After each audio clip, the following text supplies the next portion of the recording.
बड़े बड़े शहरों में ऐसी छोटी छोटी बातें होती रहती हैं, ये हम जानते हैं, मगर बात अगर महिला उत्पीड़न की हो तो वो छोटी बात कैसे हो जाती है। बीच चौराहे पर किसी महिला के सम्मान के साथ अगर छेड़खानी की जा रही है तो कांग्रेस वाले इसे छोटा मुद्दा क्यों बता देते हैं।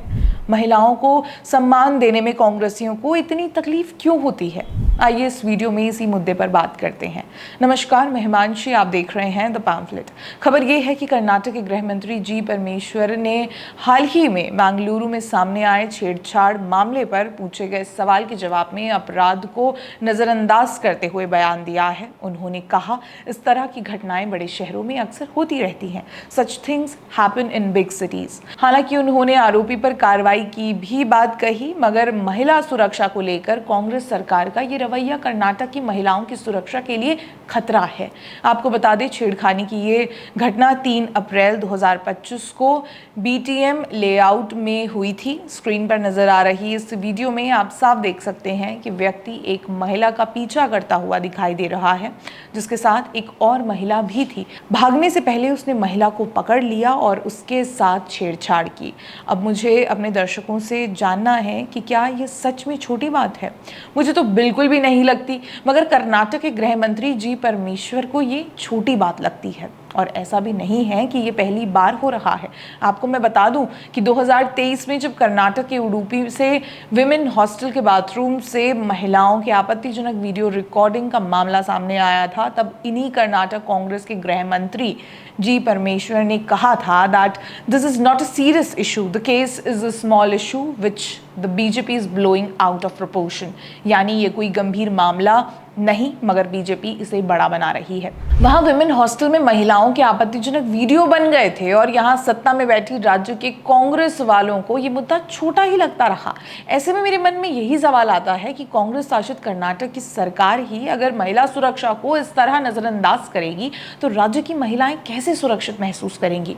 कर्नाटक की जनता ने कांग्रेस को सत्ता में लाकर बैठाया इस दिन के लिए नहीं कि वो महिला उत्पीड़न को ही छोटी बात कह दें।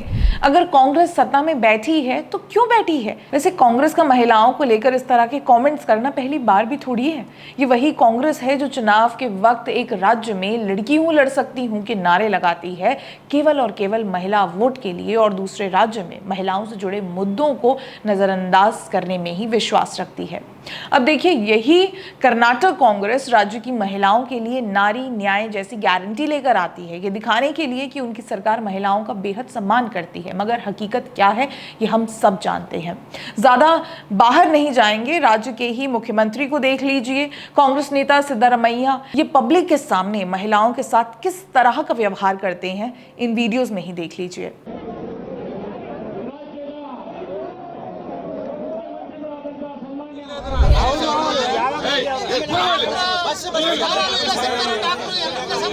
जिसके राज्य का मुख्यमंत्री ही ऐसा हो, उस राज्य सरकार के बाकी नेताओं से आप क्या ही उम्मीद कर सकते हैं। बाकी ये नारी न्याय जैसी गारंटी तो जनता को उलझाने के तरीके हैं जो कांग्रेस अच्छी तरह से जानती है। वैसे केवल राज्य स्तर पर ही नहीं, बल्कि कांग्रेस के कई ऐसे नेता रहे हैं जिनके द्वारा महिलाओं पर कभी सेक्सिस्ट कमेंट किया गया हो या कभी गलत हरकत की गई हो। स्क्रीन पर नजर आ रहे इन सभी कांग्रेस नेताओं को उनके द्वारा किए गए आपत्तिजनक बयान को देख आप खुद ही कांग्रेस को जज कर सकते हैं। वैसे इनमें कांग्रेसी महिलाएं भी शामिल हैं जो दूसरी महिलाओं के मंडी के भाव जानने में विश्वास रखती हैं, और ये हिम्मत इनके युवा नेता से ही मिलती है इन्हें, शायद, जो कभी महिलाओं के वॉशरूम में निकल जाते हैं तो कभी महिलाओं को शॉर्ट्स में देखने की इच्छा जताते हैं। बस इसलिए कांग्रेस को एंटी विमेन पार्टी कहा जाता है, जो वोट के लालच में विमेन एम्पावरमेंट पर बात तो कर लेगी मगर विमेन को एम्पावर कभी नहीं करेगी। खैर, कर्नाटक के गृह मंत्री जी परमेश्वर के महिला उत्पीड़न वाले मुद्दे पर किए गए comment such things happen in big cities को लेकर आपका क्या कहना है, कमेंट सेक्शन में हमें जरूर बताएं।